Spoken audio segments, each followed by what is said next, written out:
ሰላም ጤና ይስጥልኝ እንደምንቆያችሁ ውድ አድማጮቻችን የፋስ ስፖርት ዩብ ነው። ቼልሲን የተመለከቱ ወቅታዊና አዳዲስ መረጃዎችን አጠራ አድርጌ ማቀርብላችሁ ይሆናል። እስከ መጨረሻው አብራችሁን ቆዩ። ቼልሲ ፉትቦል ክለብ የሪያል ቫልካኖን የግራ መስመር ተመላላሽ ተጫዋች ፔፕ ቻቫሪያን ለማስፈረም ከጫፍ ደርሷል። ሁለተኛ ዙር የገንዘብ ጭማሪ አድርጎ ጥያቄ ያቀረበው ቼልሲ በሪያል ቫልካኖ ኃላፊዎች ዘንድ ተቀባይነት ማግኘቱ እየተዘገበ ይገኛል። ይህንን ጉዳይ በቀዳሚነት እንመለከታለን። ዶፒንግ የተባለ አነቃቂ ንጥረ ነገር ተጠቅመሃል በሚል 4 ዓመታት ያህል ከማንኛውም እግር ኳሳዊ ውድድር ታግዶ የነበረው ሙድሪክ ከ2 ዓመታት እገዳ በኋላ እገዳው ተነስቶለት የእግር ኳስ ዓለም እንዲቀላቀል እንደተፈቀደለት ይታወቃል። አሁን ደግሞ ሙድሪክ ወደ ሆንግ ኮንግ በማቅናት ከቼልሲ ጋር ለመቀላቀል ጉዞውን ጀምሯል። የቼልሲው አሰልጣኝ ዣቪ አሎንሶም እንኳን ደህና መጣህ እንለዋለን። በልጁ ነፃ መሆን እጅግ ተደስቻለሁ፣ የቡድናችን አካልም ሆኖ ይቀጥላል በማለት ማረጋገጫ ሰጥቷል። ይህንም ጉዳይ እንደዚሁ የማጋራችሁ ይሆናል። ለቼልሲ ለመጫወት የተስማማው አንጋፋው አጥቂ ዌልቤክ ለቼልሲ ፊርማውን በይፋ አኖሯል። ፊርማውን ለቼልሲ በይፋ ካኖረ በኋላ በሰጠው መግለጫ ቼልሲ እኔን መፈለጉን ስሰማ ልቤ በታላቅ ኩራት ነበር የተሞላው። በውስጤ ታላቅ ኃይል አለ። ለዚህ ክለብና ለዚህ የቼልሲ ደጋፊዎች ሁሉንም ነገር ለመስጠት ዝግጁ ነኝ በማለት ከፊርማው በኋላ ዌልቤክ ሐሳቡን ሰጥቷል። ዌልቤክ የሰጠውን ጋዜጣዊ መግለጫ እንደዚሁ የማጋራችሁ ይሆናል።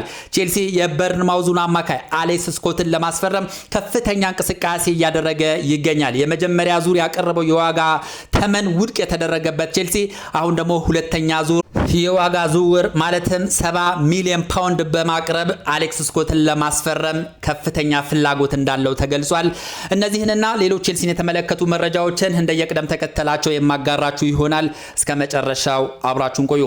ወደ መጀመሪያ ዘገባ ስንሸጋገር ፔፕ ቻቫሪያን የተመለከተ ዘገባ እናገኛለን። ቼልሲ ፉትቦል ክለብ የሪያል ቫልካኖን የግራ መስመር ተመላላሽ ተጫዋች ፔፕ ቻቫሪያን ለማስፈረም ከጫፍ መድረሱ እየተዘገበ ይገኛል። ቼልሲ ይህንን ተጫዋች ለማስፈረም ከፍተኛ ፍላጎት በማሳየት ከአንድ ወር በፊት ጀምሮ ከፍተኛ እንቅስቃሴ ሲያደርግ ነበር። ነገር ግን ቼልሲ ያቀረበው ዋጋ በሪያል ቫልካኖ ኃላፊዎች ዘንድ ተቀባይነት አላገኘም ነበር። ነገር ግን ቼልሲ አሁን አዲስ የተሻሻለ ዋጋ በማቅረብ ልጁን ወደ ስታንፎርድ ብሪጅ ለማምጣት ጫፍ ላይ መድረሱ እየተዘገበ ይገኛል። ቼልሲ ለዚህኛው በሁለተኛው ዙር ባቀረበው የዋጋ ተመን ማለት ነው 21.3 ሚሊዮን ፓውንድ እንደዚሁም ሌሎች ጥቅሞችም ጭምር ለሪያል ቫልካኖ ማቅረቡን የተገለጸው የሪያል ቫልካኖ ኃላፊዎችም በዚህ ቼልሲ ባቀረበው አዲስ የዋጋ ተመን ላይ መስማማታቸውና ስምምነት ላይ መድረሳቸው እየተዘገበ ይገኛል። የዚህ ልጅ ዝውውር በዚህ 2 ቀን ውስጥ ወይም ደግሞ 3 ቀናቶች ውስጥ ሂር ዊጎ የሚባልበት እድል ሰፊ እንደሆነ ነው እየተገለጸ የሚገኘው። ቼልሲ ፉትቦል ክለብ የማርኮ ኩኩሪያን ተተኪ ለማግኘት ሁነኛ መፍትሄ ብሎ ያስቀምጠው ይህ ፔፕ ቻቫሪያ የተባለው የሪያል ቫልካኖ የግራ መስመር ተመላላሽ ተጫዋች ነው። ተጫዋቹ ቼልሲ መግባት ይፈልጋል። ልቀቁኝ፣ ቼልሲን መግባት እፈልጋለሁ እያለ በተደጋጋሚ ለክለቡ ኃላፊዎች ሲገልጽ ነበር። የክለቡ ኃላፊዎች ግን ተገቢው የሆነ ክፍያ የማይከፈለን ከሆነ ለመልቀቅ ፍቃደኛ አይደለንም ሲሉ ሰንብቷል። ቼልሲ ግን አሁን ይህን 21.3 ሚሊዮን ፓውንድ አቅርቦ እንደዚሁም ሌሎች ጥቅሞችን በማቅረብ ልጁን ወደ ስታንፎርድ ብሪጅ ለማምጣት የሚያደርገው እንቅስቃሴ አጠናክሮ በመቀጠል የሪያል ቫልካኖ ኃላፊዎችም በዚህ ዝውውር መስማማታቸው እየተገለጸ ይገኛል። በዚህ ሳምንት ሂር ዊጎ የሚባልበት እድል ሰፊ ነው እየተባለ ይገኛል። ወደ ሌላኛው ዘገባ ስንሻገር ሙድሪክን የተመለከተ መረጃ እናገኛለን። ዶፒንግ የተባለ አነቃቂ ንጥረ ነገር ተጠቅመሃል በሚል 4 ዓመታት ያህል ከማንኛውም የእግር ኳስ ውድድር ታግዶ የነበረው ሙድሪክ ከ2 ዓመት ቆይታ በኋላ ነፃ እንደተባለና የእግር ኳስ ዓለምን እንዲቀላቀል እንደተወሰነለት ይታወቃል። በዚህም እንግዲህ ሙድሪክ አሁን ላይ ወደ ሆንግ ኮንግ እያቀና እንደሆነ ታውቋል። ቼልሲ አሁን ላይ ወደ ሆንግ ኮንግ ተጉዞ ፕሪሲዝኑን እያሳለፈ ይገኛል። አውስትራሊያ ነበር፣ አሁን ደግሞ ወደ ሆንግ ኮንግ አቅንቷል ቼልሲ ፉትቦል ክለብ። ስለዚህ ቼልሲን ለመቀላቀል ነው እንግዲህ ወደ ሆንግ ኮንግ ያቀናው ሙድሪክ።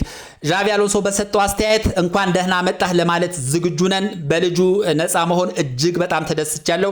ሻካታር ዶኔስክ እያለ ጀምሮ የማቀውና የማደንቀው ተጫዋች ነው። ቼልሲን በመቀላቀሉ በጣም ተደስተናል። ለልጁም በቂ የሆነ የመጫወት እድልና በቂ የሆነ ልምምድ እንደምንሰጠው እርግጠኛ ነን ሲል ዣቪ አሎንሶ ተናግሯል።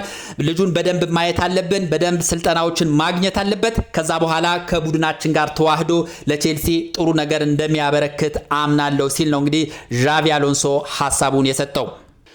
ወደ ሌላኛው ዘገባ ስንሸጋገር የፊት መስመሩን አጥቂ ተጫዋች ዳኒ ዌልቤክን የተመለከተ መረጃ እናገኛለን። ቼልሲ ዳኒ ዌልቤክን እንዳስፈረመው ይታወቃል። ትላንትና ዳኒ ዌልቤክ በይፋ ለቼልሲ ፊርማውን አኑሯል። እንግዲህ ፊርማውን ካስቀመጠ በኋላ በሰጠው መግለጫ ላይ ቼልሲን እኔን መፈለጉን ስሰማ ልቤ በታላቅ ኩራት ነው የተሰማኝ።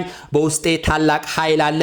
ለዚህ ክለብና ለዚህ የቼልሲ ደጋፊዎች ያለኝን ሁሉ ለመስጠት ዝግጁ ነኝ ሲል ዌልቤክ ሐሳቡን ሰጥቷል። እንግዲህ ዌልቤክ ለሶስት ታላላቅ ክለቦች የተጫወተ ብቸኛው ተጫዋች ሆኗል። ለማንቸስተር ዩናይትድ፣ ለአርሰናል፣ አሁን ደግሞ ለቼልሲ ፊርማውን በማኖር በእንግሊዝ ፕሪሚየር ሊግ ለሶስቱም ክለቦች የተጫወተ ብቸኛው ተጫዋች ያደርገዋል። ቼልሲ ይህንን ተጫዋች የጃኦ ፔድሮ ተተኪ አድርጎ በተቀያሪነት የጃኦ ፔድሮን የሚያሳርፍ ተጫዋች አድርጎ ነው ወደ ስታንፎርድ ብሪጅ ያመጣው። ልጁን በሰጠው አስተያየት ቼልሲ ታላቅ ክለብ ነው፣ ዋንጫዎችን ማሸነፍ የለመደ ክለብ ነው። ስለዚህ ቼልሲ ዋንጫዎችን እንዲያገኝ እኔም ከፍተኛ አስተዋጽኦ ለማበርከት ዝግጁ ነኝ። በአሁን በዣቪ አሎንሶን ፕሮጀክት በሚገባ ተረድቻለሁ። በዛም እንግዲህ የዣቪ አሎንሶን ፕሮጀክት ለማሳካት ቆርጬ ተነስቻለሁ ሲል ነው እንግዲህ ሐሳቡን የሰጠው። ቼልሲ ይህንን ተጫዋች በምን ያህል መጠን ወደ ስታንፎርድ ብሪጅ እንዳመጣው ይፋ አልሆነም። ነገር ግን አንዳንድ ምንጮች እየዘገቡት እንዳለው ከሆነ ቼልሲ ለዚህ ተጫዋች ዝውውር 3 ሚሊዮን ፓውንድ ያህል እንደከፈለ ነው እየዘገቡ የሚገኙት። ቼልሲ ከዚህ ተጫዋች በተጨማሪ እነ ሄንደርሰንን ጭምር ማስፈረም ችሏል። እነዚህ ሁለት ተጫዋቾች ምንም እንኳ እድሜያቸው የገፋ ቢሆንም ለቼልሲ ተጫዋቾች ልምድ የሚሰጡ በመሆናቸው ወደ ስታንፎርድ ብሪጅ የመጡበት ዋነኛ ምክንያት እንደሆነ ታውቋል።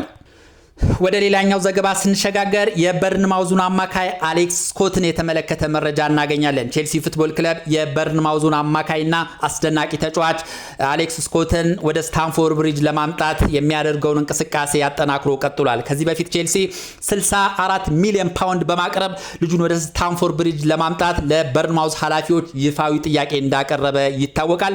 ነገር ግን የበርንማውዝ ኃላፊዎች የቀረበው ገንዘብ በቂ አይደለም በማለት የቼልሲን ጥያቄ ውድቅ አድርገውበት ነበረ። ቼልሲም ልጁን በእጅጉ የሚፈልገው በመሆኑ አሁን ላይ የተሻሻለ ሁለተኛ ዙር ከፍተኛ ገንዘብ ለማቅረብ እየተዘጋጀ እንደሆነ እየተዘገበ ይገኛል። 64 ሚሊዮን ፓውንዱ ውድቅ የተደረገበት ቼልሲ አሁን ደግሞ 70 ሚሊዮን ፓውንድ ለማቅረብ መዘጋጀቱ ተገልጿል። በዚህ ሳምንት ይፋዊ ጥያቄ ያቀርባል ተብሎ ይጠበቃል። ይህ አስደናቂ አማካይ ተጫዋች ቼልሲ የሚመጣ ከሆነ የቼልሲን የአማካይ ክፍል በማጠናከር ረገድ የማይተካ ሚና እንደሚኖረው ነው የተገለጸው።